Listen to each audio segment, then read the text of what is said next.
Eu recebo com muita alegria aqui nos estúdios da Capital FM o professor desembargador Márcio Vidal, presidente do Tribunal Regional Eleitoral. Nós vamos falar sobre vários assuntos, mas um deles é esse aplicativo soberano que possibilita ao eleitor propor e ou votar projetos de lei de iniciativa popular através do aplicativo soberano.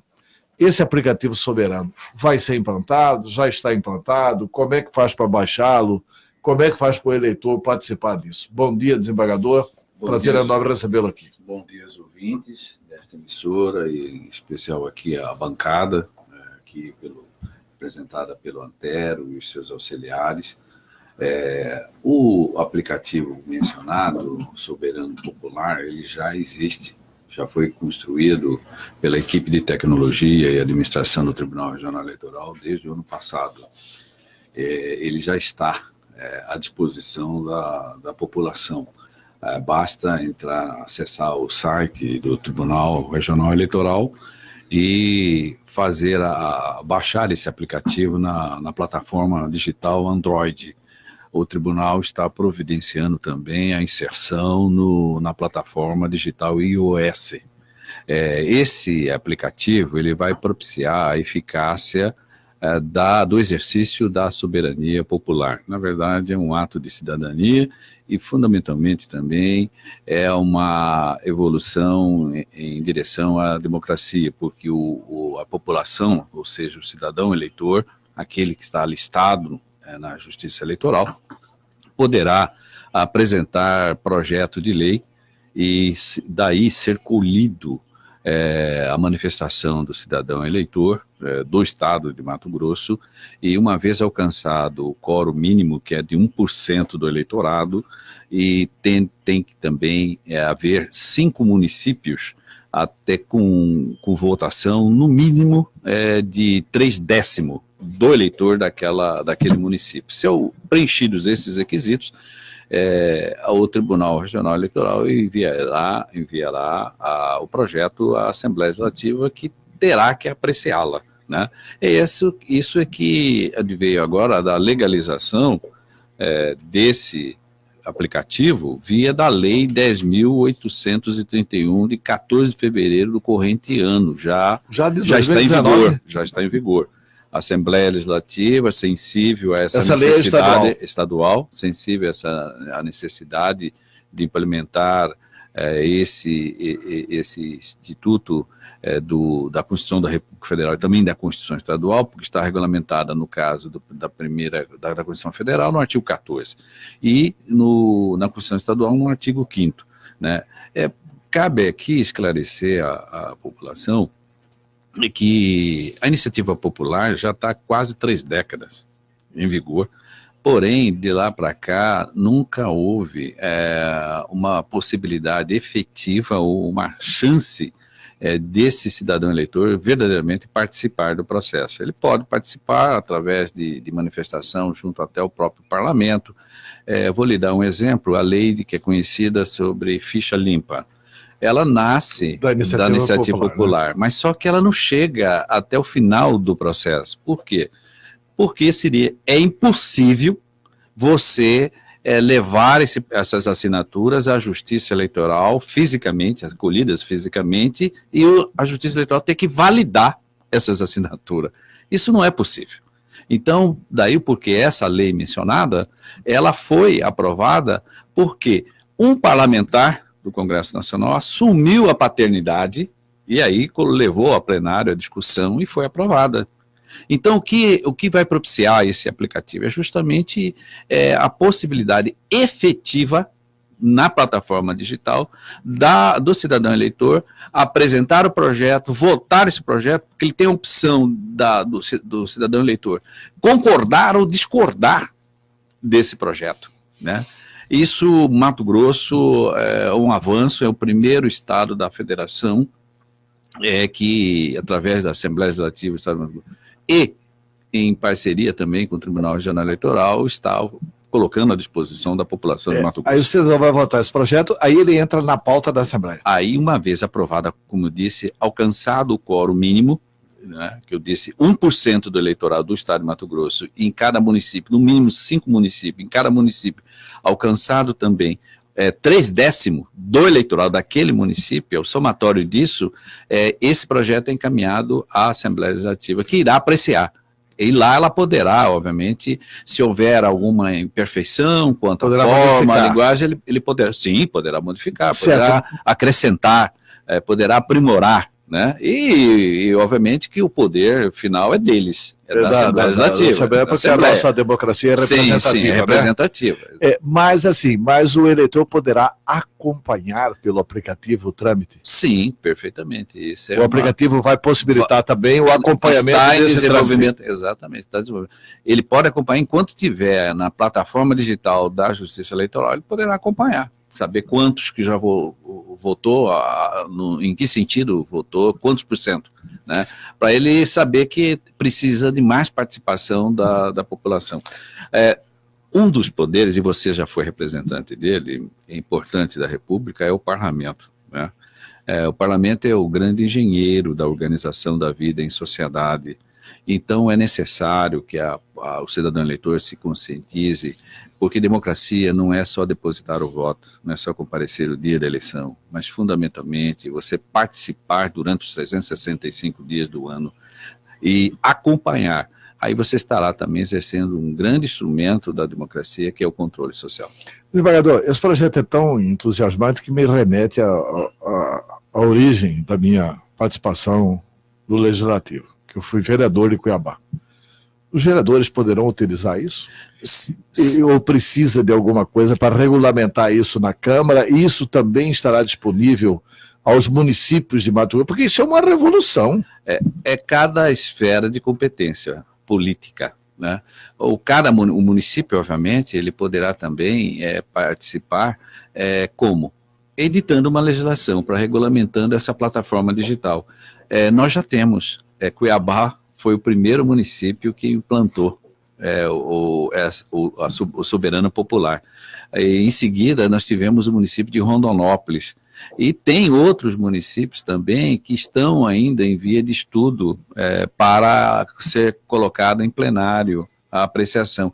Eu penso que todos os municípios deviam aderir, porque estamos aqui a cuidar de uma lei, a lei mencionada, ela é estadual, é na esfera política estadual, de competência da Assembleia. Isso não impede que cada município edite também sua legislação para que possibilite, na esfera política municipal, o legislativo das respectivas cidades legislar sobre a matéria, qualquer matéria, né? Mas lembre-se que há uma restrição constitucional de que cada lei apresentada deve ser específica a um ponto, a uma matéria. Não pode chegar a elaborar uma legislação que abarque inúmeras outras. Né? Não, tem que ser específica. E também, após colhido, como disse, repito, a votação mínima, ela será encaminhada, a última palavra é do parlamento. Certo. Desembargador, falta um ingrediente nisso, na minha opinião. Eu acho que o tribunal, porque isso já existe desde o ano passado, né? Sim. Acho que a justiça eleitoral, embora eu sei que a justiça eleitoral não tem recursos, não tem verbas, vive com muita dificuldade, etc e tal, mas eu acredito que como esse exercício é um exercício extraordinário de cidadania, muitos veículos ficarão satisfeitos de darem publicidade a isso. Falta a Justiça Eleitoral, na minha opinião, organizarem essa campanha publicitária, porque, na minha opinião, comunicação é repetição. Dentre outras coisas, é repetição. Muita gente vai ouvir aqui a nossa entrevista, mas o rádio, por exemplo, ele é conhecido como audiência rotativa. É importante que detalhes dessa entrevista saiam de hora em hora no noticiário. E é importante também que os veículos de comunicação de massa, rádio e TV, divulguem massivamente essa informação que enaltece a cidadania. Sim, não tenha dúvida. Nós vivemos uma quarta revolução, que é a da tecnológica, justamente dentro desse contexto que o tribunal teve a iniciativa de elaborar essa plataforma digital e também pela experiência, como mencionei, da lei da ficha limpa, né, que é a dificuldade que há. Hoje, qualquer projeto de iniciativa popular, se for via a forma física, é impossível de levar até o fim esse procedimento. Porque o tribunal, que é o detentor do cadastro dos eleitores, não tem possibilidade de chancelar, ou melhor, validar aquela assinatura. Por isso que foi optado pela plataforma digital. Esta sim, ela tem a segurança, porque a Justiça Eleitoral tem o cadastro, ela própria vai validar, porque o eleitor terá que entrar lá, preencher os dados, colocar o seu nome, colocar o número do título eleitor, colocar o nome da sua mãe, né, e a zona a qual ele está listado. Então, isto vai automaticamente para o cadastro, para a central, e que vai validar. Este mesmo cadastro será empregado para o DNI, que é o Documento Nacional de Identidade, né, que foi dado início ano passado, num projeto piloto. Aí o Tribunal Superior Eleitoral suspendeu por hora, né, mas que ele vai retomar a esse processo. A par do momento que nós estamos vivendo, da tecnologia, nós temos a comunicação, que é imprescindível. Até consciente disso, essa administração do Tribunal Regional Eleitoral, não só no estado de Mato Grosso, mas também nacionalmente, em termos do Colégio de Permanente Presidente, dedicou uma atenção especial à comunicação, né? Mas lógico que nós temos limites financeiros. Você mencionou aí numa possibilidade de fazer uma campanha, né? Não, pois é, mas a Justiça Eleitoral seria a adesão dos veículos. Né? Aquela mensagem que já saiu do ar, mas que foi divulgada nacionalmente por várias emissoras e televisão também, e mídia, de que o eleitor tem que acompanhar, que tem que exercer o controle social, que democracia não é só voto, partiu do Tribunal Regional Eleitoral essa sugestão ao Tribunal Superior Eleitoral e foi levada ao ar, né? O Tribunal Superior Eleitoral sim tem recurso, mas infelizmente o Tribunal Regional Eleitoral não tem. Mesmo assim, a equipe minúscula que nós temos no Tribunal Regional Eleitoral são pessoas que se doam, que se veste a camisa, eles produzem o programa Cidadania em Debate, gravam textos e entrevistas e distribuem para as rádios de todo o estado de Mato Grosso, alimenta o Instagram, alimenta o Twitter, alimenta o Facebook e também o site do Tribunal Regional Eleitoral. Você tem razão, sem comunicação não vai haver o quê? Transparência. E nós precisamos, mas dentro dessa transparência, nós temos que nos esforçar, nos unir, estender a mão para algo mais importante ainda, que é a informação plena. Desembargador, agora vamos falar de outros assuntos, porque eu não posso desperdiçar a oportunidade de ter o senhor aqui e fazer algumas perguntas que são importantes e de interesse dos ouvintes. Eu fiquei sabendo, infelizmente eu tenho que fazer essa pergunta, eu fiquei sabendo que vão ter mudanças agora no tribunal, né? Parece que vão assumir um ou dois novos conselheiros que serão indicados pela presidência da República, né? Tem um funil aqui, não é isso? O senhor está referindo ao Tribunal Regional Eleitoral. Não, o Tribunal Regional Eleitoral foram 2 colegas escolhidos pelo Tribunal Pleno que vão tomar posse depois do dia 17 de abril. Mas isso é escolhido só no Tribunal de Justiça? Só no Tribunal de Justiça. O que está pendente é a indicação da classe de juristas, que há uma vaga.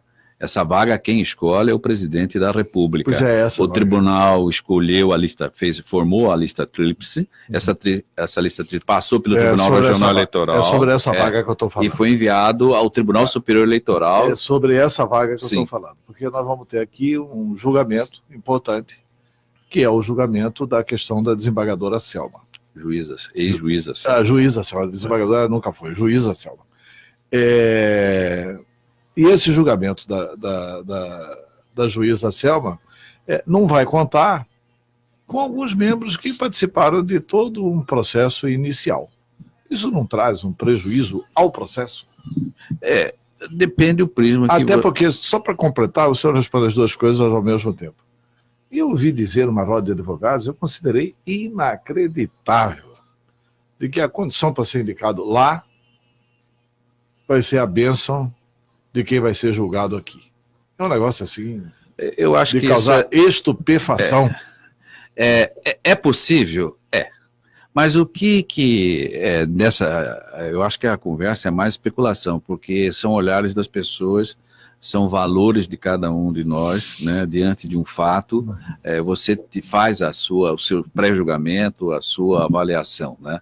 Não necessariamente acredito que isso vá ocorrer, né? Eu acho que quem for indicado pelo presidente da República, são 3 advogados de renome, de estatura moral e preparo, eu não acredito que vá curvar diante, até porque o processo está ali à vista de todo mundo, os fatos estão ali, e se as provas estarão ali, vai se colocar em debate, eu acho que ninguém vai querer, por mais que seja essa forma, em razão do que está previsto na Constituição da República Federal, de escolha por parte do Executivo, porque é um ato complexo, ele começa no Tribunal de Justiça, ele vai para o Tribunal Regional Eleitoral, daí ele vai para o Tribunal Superior Eleitoral, depois do Tribunal Superior Eleitoral ele vai para o Executivo Federal, que é o presidente da República que indica, né?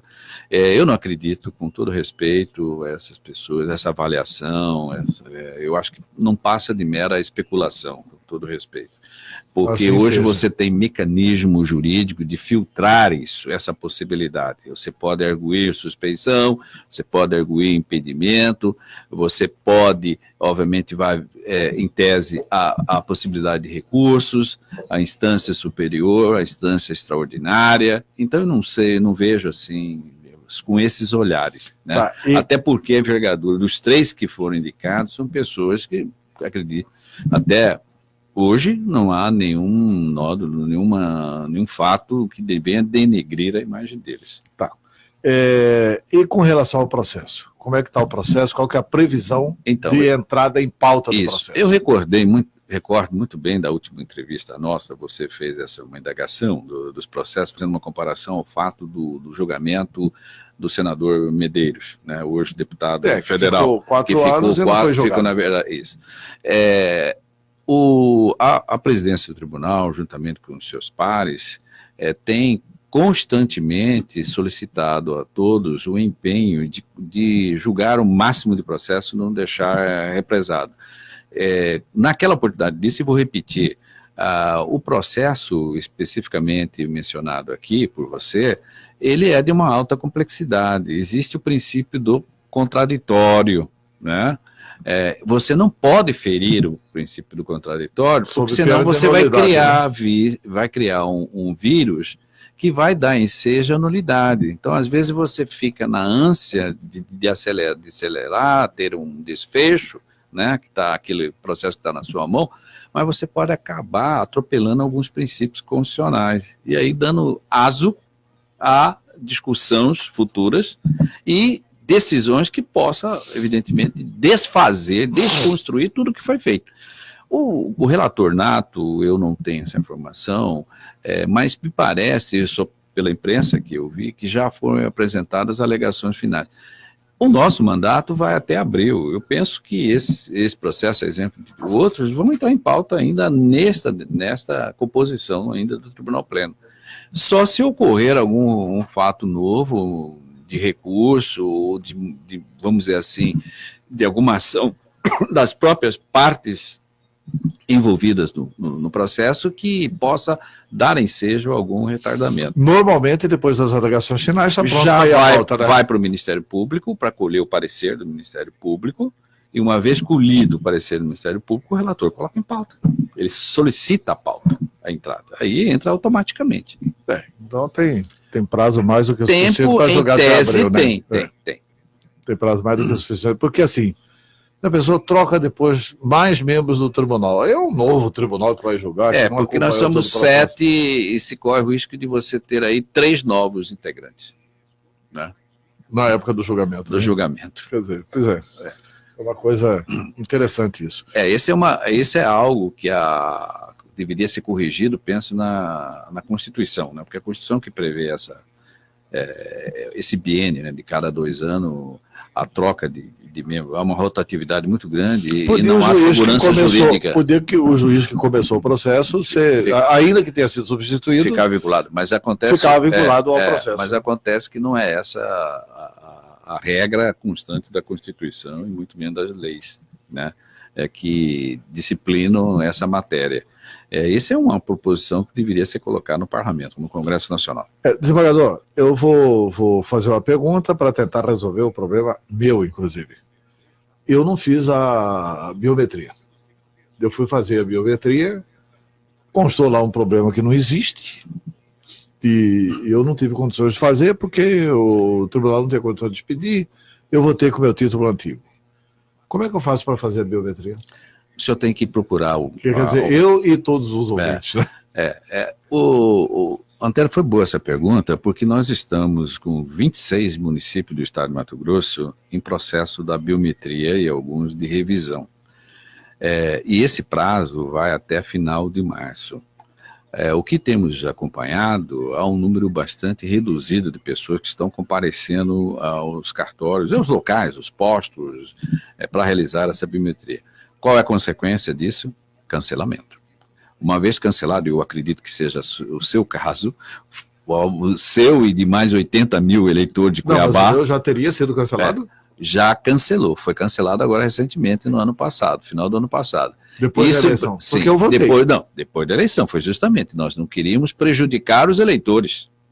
Então, depois da eleição, você cumpriu o seu dever, como nós teremos eleição só no ano que vem, você tem ao longo deste ano prazo para comparecer novamente ao cartório eleitoral e refazer o seu alistamento.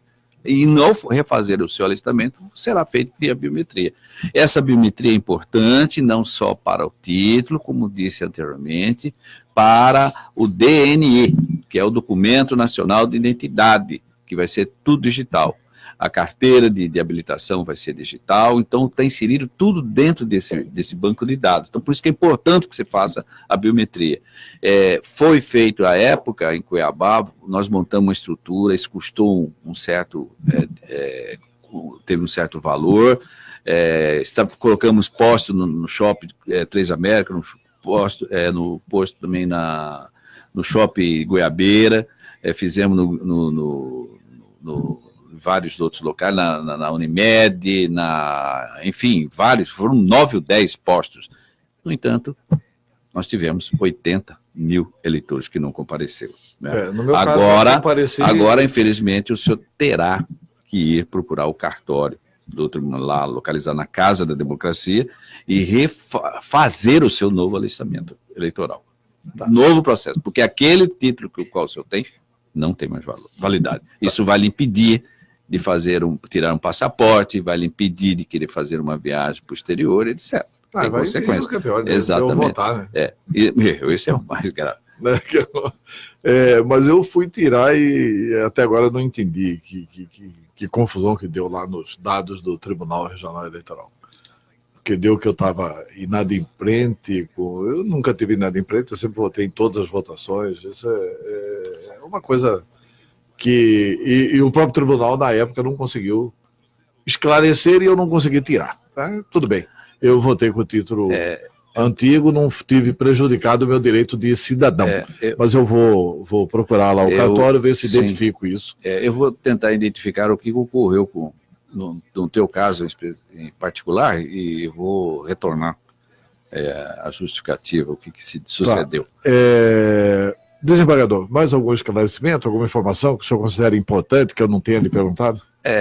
Nós vamos realizar, Mato Grosso vai ser sede do encontro de presidentes dos tribunais regionais eleitorais do Brasil. Quando? Vai ser no dia 28, 29 e 30, lá no Sesc Pantanal. De março? De março, num formato de imersão, né, para verdadeiramente vai ser dias de trabalho, e tem como tema central a justiça eleitoral no século XXI. Como já deve ser do seu conhecimento, de alguns ouvintes, o COPETREL encaminhou uma minuta do Código Eleitoral ao Tribunal Superior Eleitoral, Não no sentido de que querer que aprove esse código, porque nós fizemos apenas com o intuito de que há uma necessidade de uma nova regra do sistema político brasileiro, notadamente o instrumento maior que é o Código Eleitoral, de acordo com a Constituição da República Federal. O código está aí vigente e já está todo retalhado, ele é de 1965, portanto, antes da Constituição de 1988. De lá para cá, ele foi, o que ocorreu? Várias regras foram revogadas por novas leis, e o que se percebe, a cada período de eleição, novas regras são editadas, né?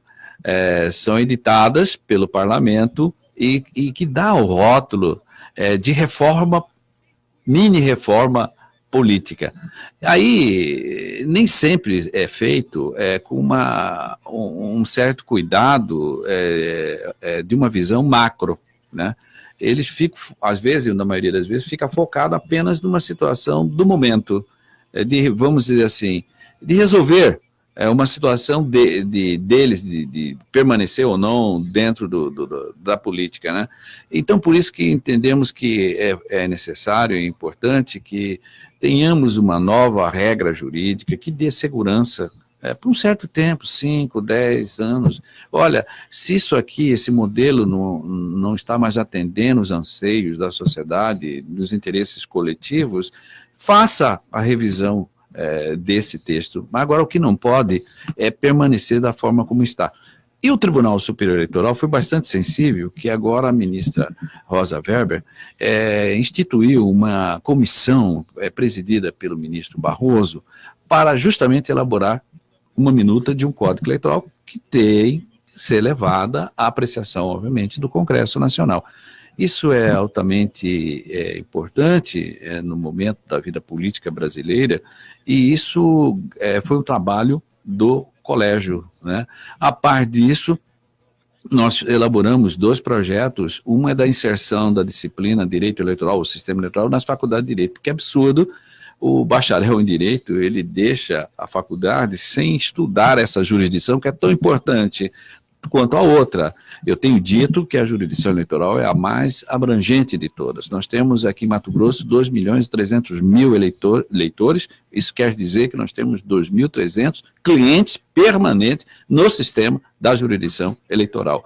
E essa jurisdição, ela é social, política e jurídica, né?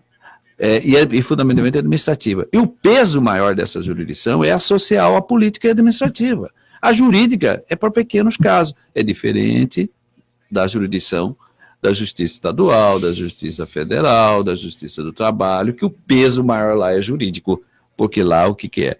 Resolve conflitos, resolve situações que já ocorreram. Na Justiça Eleitoral é diferente, você vê para a frente o que pode acontecer. Então é algo muito mais sensível e isso, obviamente, precisa ser estudado, ou pelo menos dada oportunidade ao futuro bacharel de Direito.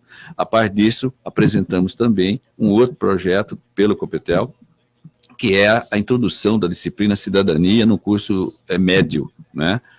Ou seja, o rótulo que se dê, mas com conteúdo verdadeiramente concentrando com a nova realidade, né, com noções da política, com noções econômicas, com noções de saúde, né, pública, etc.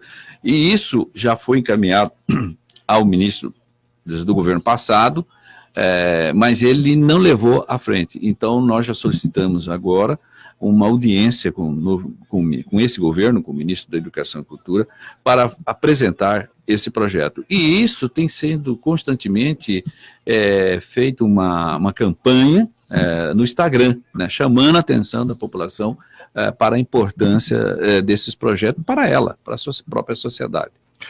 Tem 2 questões importantes que o senhor tocou. Uma, sim, eu estou lendo um livro, eu não sei o nome do autor, porque é um autor americano, é difícil falar o nome.